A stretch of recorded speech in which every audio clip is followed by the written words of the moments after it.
Yeah. It seems a little weird, but if you've been paying attention to the channel, at least the channel update and whatnot, this is a Smite meta update video, and that is something I said I wasn't going to be doing for a little bit, at least till next season. However, at the time, I wasn't really enjoying the game that much. Mostly because in ranked, I was just getting the same experience every single time where a jungler sits in my lane, I avoid the level 2 gank, they come at level 3, I have to push the wave, otherwise I lose my blue buff, and if I push the wave and I die, I lose my blue buff, or I get poked enough, I lose my blue buff. It's the same shit every single game. Junglers don't know how to gank dual lane at even the highest ranks, and it's just annoying. However, there has been a bit of a lesser extent of that now, so it's actually like playable. And I feel like I'm informed enough to give you the information that you would need for a video like this now, because I've been playing it enough. That being said, this is my third recording as I've been interrupted by background noises and things like that, and I was also just using an inferior program.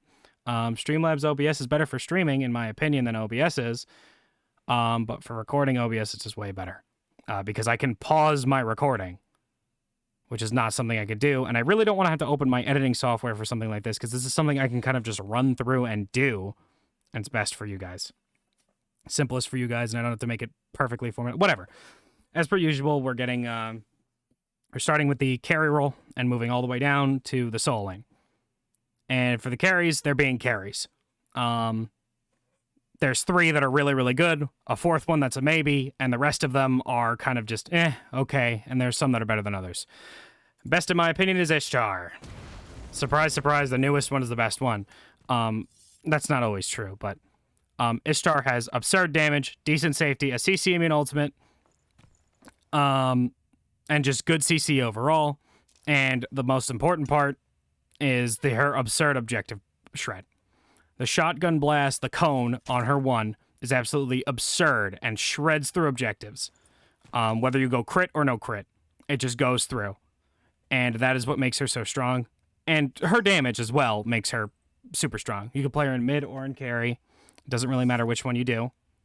Regardless, she's strong and you should be playing her. If she's not banned, you should be picking her. And if you can't play her, you should start practicing her in other game modes first, and then bring her to ranked. Cernanos is the number 2. Similar reason, he is a Prot Shred Autumn. Use it more in the mid to late game, please. When you're getting dove by tanks, the Prot Shred is nuts. You do insane damage to tanks right now anyway, and they have to build certain ways to not die to you in like 5 autos. Not really 5, but more like 8. Prot Shred really mitigates that, and it's super strong. You have a cripple, you have a long distance dash, you have insanely high damage. You even have burst with the 2-3 combo. And you have a giant AoE polymorph. Overall, Cernanos is just super strong right now. Off of his top spot is Cupid. Cupid's still strong for the same reasons I said before, minus the sustain reason. Everybody's building Devos now, so Cupid's sustain is not as important, and his second ability, it's not as important as it was before. Excuse me, it's loud. Regardless, he gets a good attack speed buff from his dash. His giant circle mesmerize is really good. He has good damage, and his objective shred, while not as good as the other 2, is still pretty decent. And our 4th place hunter is Rama. Rama has the ability to help his tanks dive the backline with his ultimate. Decent safety, he has a cripple on his kit, and he's purely auto-attack based. Hunters their auto-attacks, super strong right now. Shred through people. The builds, shred through people. No matter which one you're going, it's a Devos build, Rama likes it. His Transcendence build wasn't terrible, but like, you go Devos on Rama and it feels way better, because he's purely auto-attack based. Overall, Rama is definitely like the 4th place. The ones I would give the maybe to, like maybe just barely below Rama, is like Charybdis and Chernobog, maybe Ho Yi as well. But Charybdis is just super safe, always safe. Prot Shred on her 2, good. Chernobog, global rotations, high damage, safety and dashing into walls, that sort of thing. Ho Yi, percentage damage based on his crow, CC, a good ultimate. It's kind of what it is. Supports. I'm going to go to the mage tab first because I want to talk about Nox and ESET. Nox and ESET are both okay in support right now. You're not building Lono's Mask because Lono's Mask is purely inferior to the Watchers, or no, it's not called Watchers, Sentinels and Benevolence, because their upgrades don't give you gold. Granted, one upgrade of Sentinels and Benevolence don't give gold, but the gold is super, super strong, because supports right now are kind of relegated to, I get 2 items, I get my relics max, and the rest of it, this shit doesn't matter. That's a bit of a joke, but that's kind of what they've been relegated to, especially at the higher levels. They have a harder time than they did before, however, they're still very strong. Iset's shielding is super strong, and her healing's pretty decent in the early game. Nox is just an obnoxious character to play against and to dive against. Soul laners have a hard time dealing with Nox, because one, if they don't have beads, they're stuck in the combo to take all the damage and get the hunters get the free way out, their mages get the free way out, or they just get the free damage to throw on you because you can't move. Other than that, though, they're mage supports. There's still some weaknesses to them. Early game, they're susceptible to dying easily, and they don't get the benefit from Lonos they did before. Back to Guardians, we're going to talk about Maui first. Maui has good early game damage, but his main draw is his level of setup and the lane pressure he provides, and overall just late game what he can do. I'm going to talk about the aura first because it's his most underrated ability. Throwing down the aura, with enough cooldown, you will always have this up, by the way, in the area you're team fighting. Gives 35 protections, which is pretty good in the area at max rank, and 16% movement speed.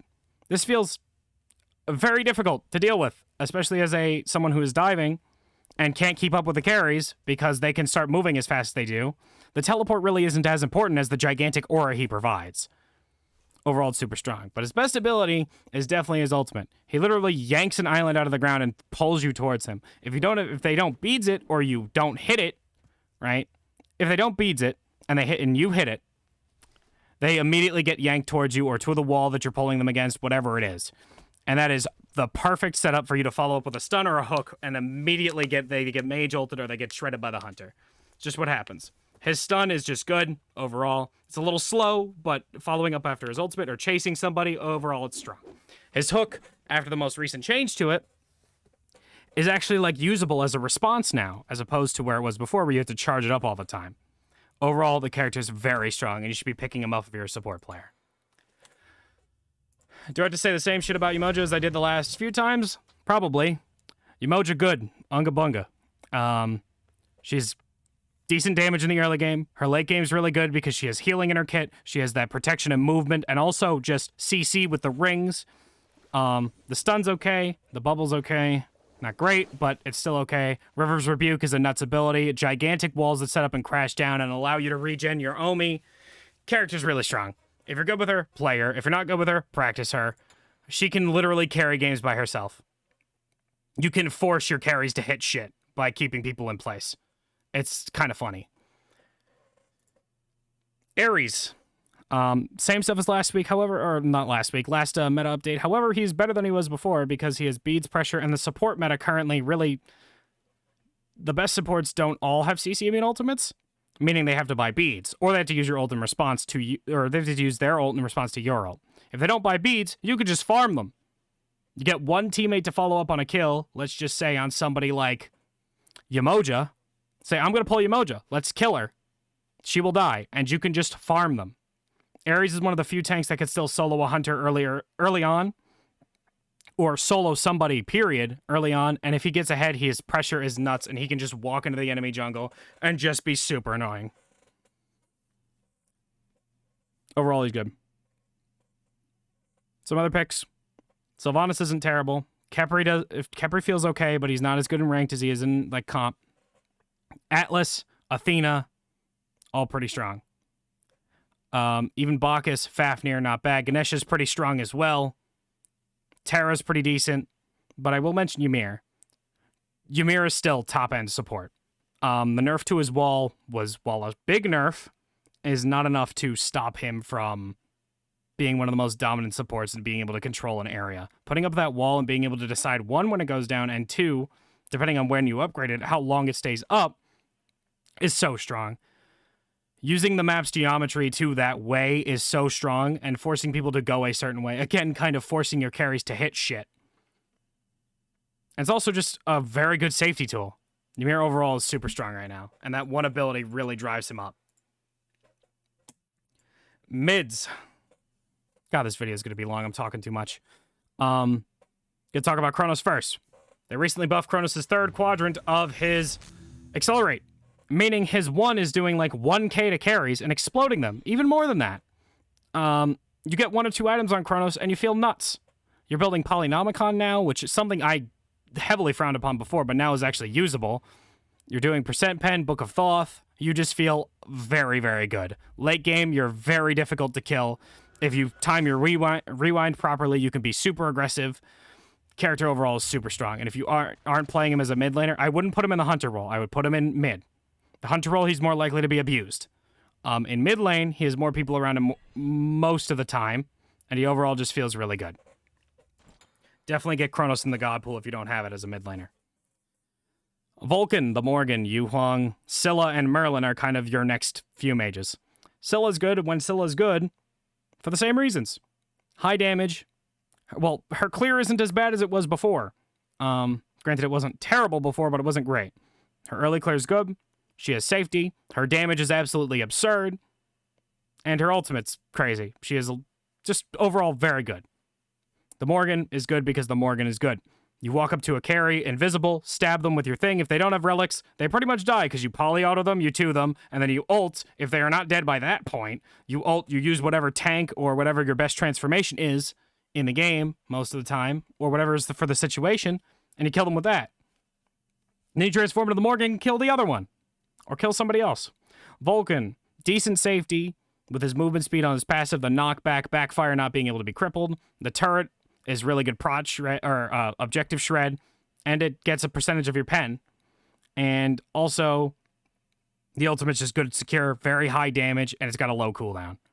Super strong, feels super good. Yu Huang is the pinnacle of safety. He's got safety and really high damage.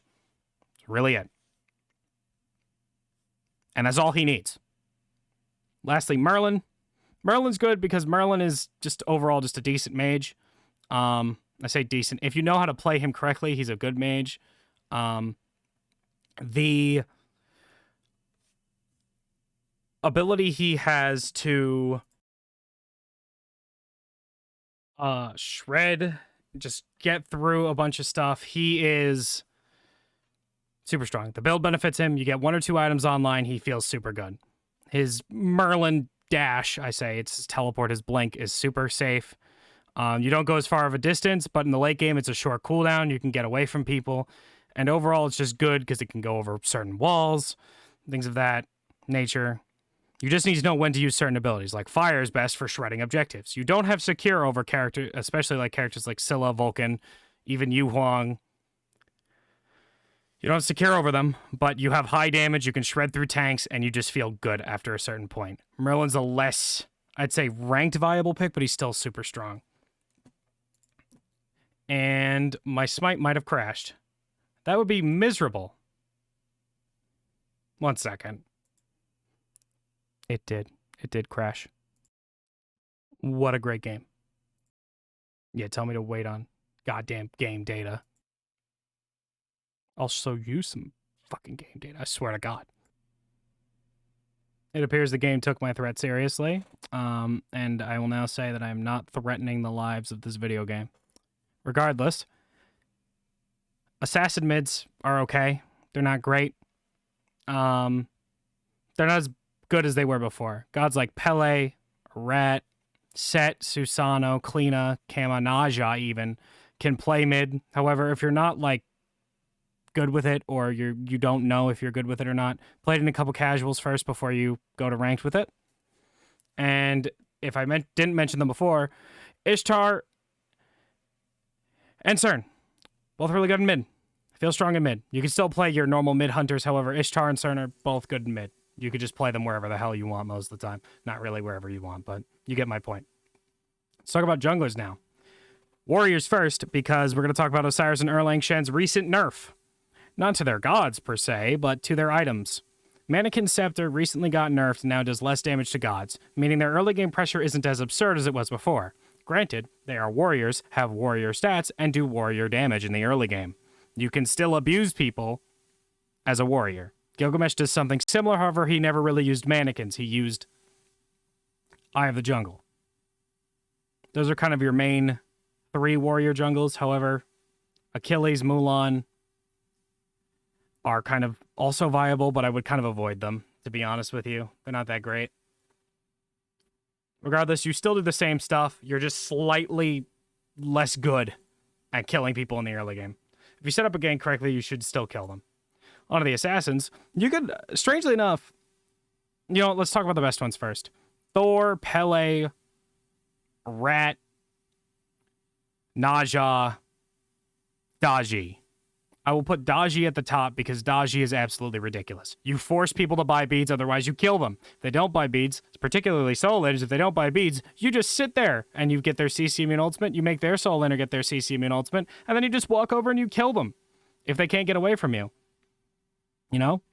Daji's nuts. Her damage is ridiculous. Her 1v1s are very good. The build really benefits her right now. Overall, she's just super strong. Thor's in a similar spot. High damage, Anvil of Dawn, super good ability. His combos really strong. The items benefit him. Yeah. Najo's a bit different. He still does damage. However, he's much more of a setup character. Like if your mid laner picks Scylla or picks Vulcan, you can always set up for them and they can follow up with either a max distance ult or high damage combos, whatever it is. Pele feels super good right now. See the other reasons before. High damage. Items benefit her right now. The build she really likes it. You can even go hybridy as well and still do very good. Raven, very similar. He's very good at killing mages. Build benefits him right now. You can go hybridy as well with like a sledge, Magi's. You can even go a straight tank item if you want. Lancelot, same thing as these last two. Very high damage. However, you know what? Let me say this first. Lancelot is a bit more difficult than these other two because not as mechanically, but more so knowledge-based. Because you could straight up ult in there, get an absurd amount of damage, and then immediately die. Knowing when to ult, where to ult, who to ult, when to use certain abilities, when to use your horse, when not to use it, is kind of the main difference with Lancelot. He can, if you watch the Pro League, you could see what he's doing. He's absolutely exploding people in the late game. But you have to play him correctly. But pretty much everybody in this tree is playable right now. Granted, the ones I mentioned before are better than the others, but even Susanna's pretty high up there. But I would avoid Serket because Serket just kind of sucks right now. Her main damage ability is one of her escape abilities, and you stand still for a very long amount of time, meaning that the mages or the hunters can hit you for free if you're not on one of them. Or as soon as you get off, you get CC'd and you have to beads or you die. Serket overall just does not feel very good right now. She's okay with a hybrid build. Her crit build is okay. Her damage build is okay. She's just meh right now. And the next one I would avoid is Arachne. If you're below like a certain point in gold, I would say if you're below plat, as in gold, silver, and bronze, you can play Arachne. Right? People down there don't know how to deal with her as much. Her pressure is super strong. Her invade is super strong there. And they don't know how to deal with her.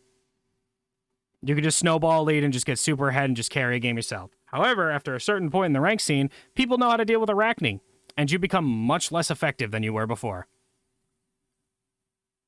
And by effective, I mean you don't kill people in 1v1s as easily because they don't take the 1v1s. And late game, you're useless because you just die pretty much all the time if the team's grouped together. But everybody else is still pretty viable. Soul Lane. I'm going to talk about the Assassins first because their tab is a little less limited than it was before. Or it's limited than it was before. It was not as expansive. Raven, Kama, Kleena, and like Rat are kind of your main ones, except for Thor. Thor is absolutely bonkers right now in Soul Lane. You can build him with Runeforged Hammer first, Glad Shield, followed up with a magic or a physical defense, depending on what you need, and you can just kind of plug and play everything else. Fill in the build how you want it. He does absurd damage. He has the same CC and setup as Jungle Thor does, just slightly less damage. He dives a bit better because he doesn't die immediately. Overall, he feels good. His lane pressure isn't bad because Double Tap is a nuts ability. Now that Double Tap does more damage to minions than it did before, a while ago, you can actually clear waves pretty effectively. He also has a good time fighting against the warriors because of his passive. Overall, he feels pretty decent. Naja isn't terrible either, but honestly, you should just play him in the jungle. Robin feels pretty strong. Kleena's a safe pick. The level 5, I don't have to interact with you anymore, and once you hit 9, you upgrade your ult, so that you don't have to interact with them permanently. Camazot's safety. Ratatoskr overall just annoying. Global rotations. Decent damage. Super tanky. Talk about the Guardians next. Cthulhu, Jormungandr,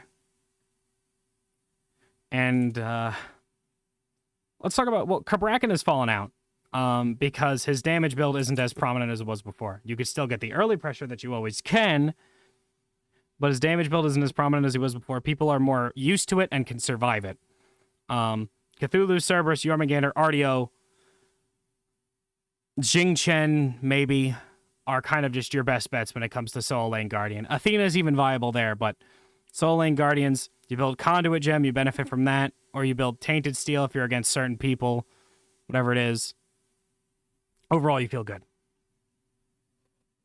You can stalemate most lanes. Let's talk about Hades next, because Hades is still here. His level, due to the nerfs, his level 1 clear is a little bit worse than it was before. But once he hits level 3, it doesn't matter. Doesn't matter.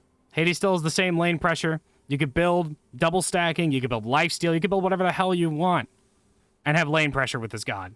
It's not entirely true, but you can build a lot of different things and feel absolutely stupid with this character. This character has absurd lane pressure, very good blue buff pressure, rotates out, absurdly high damage. You can build one tank item and feel like a god while you're ulting. Super strong. Let's talk about the Warriors now.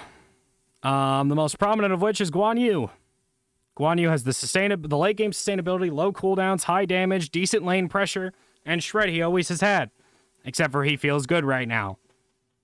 Character's just strong. Always a solid pick. Even worth a ban. And is also one of the few good matchups or one of the few bad matchups that Tyr has. Tyr feels nuts right now because you hit level 4 and you suddenly can just instantly clear the wave and it doesn't matter. You can just do whatever the hell you want after that. You can poke them, you can go invade stuff, you can do whatever you want. Character is annoying to deal with. He has a lot of pressure on beads, and he has high damage. Character overall feels strong. Mulan. For once in my life, I'm going to say that Mulan actually feels really good right now, even to play. She has high damage. The only problem with her is really her late game. She has high damage in the early game, good lane pressure, good invades, solid fights, 2v2 fights in the early game. Overall, she's just strong. Her rotations are pretty powerful in the mid game. Late game, she falls off a bit because she's predictable. Her damage is kind of capped out at where it is. And her ult, you kind of don't want to stand still for the arrow shot, to be honest with you. You're better off just canceling it after the knockup most of the time. And we get to talk about one of my least favorite characters in the game, and certainly my least favorite warrior, Nike. Nike doesn't feel absolutely abysmal right now. However, in my opinion, if the enemy support buys Sunder, you're fucked. Nike had the unkillable thing going for her, but now that Sunder exists and destroys shields, she really doesn't have that anymore. I don't know why this character is doing so much. Her damage is decent, and she's been more prominent because Soul has been playing her in the SCC championships and stuff, but she really isn't that good, in my opinion, but she's winning games. I feel like if I was a support player, I'd be buying Sunder every single time in a Nike and just telling my carries to explode her every single time she goes in and tries to ult us. It's really what it is. Osiris does the same stuff Osiris has always done. Early pressure, good lane poke, decent sustain with Death's Toll. Late game dive, he's annoying to kill. However, he isn't as effective as he was before. Amaterasu has kind of risen up with a more Golden Blade build. Or with a Golden Blade build, so she has decent lane clear. Overall, she just feels pretty good. I am taking a long time. But those are kind of your big ones for solo lane right now. Other than that, that's it. Sorry for the longer video, but I wanted to talk about a couple things and kind of explain everything, so. Also, Bologna is okay. Forgot to mention her. Regardless, have a nice day, guys. Peace.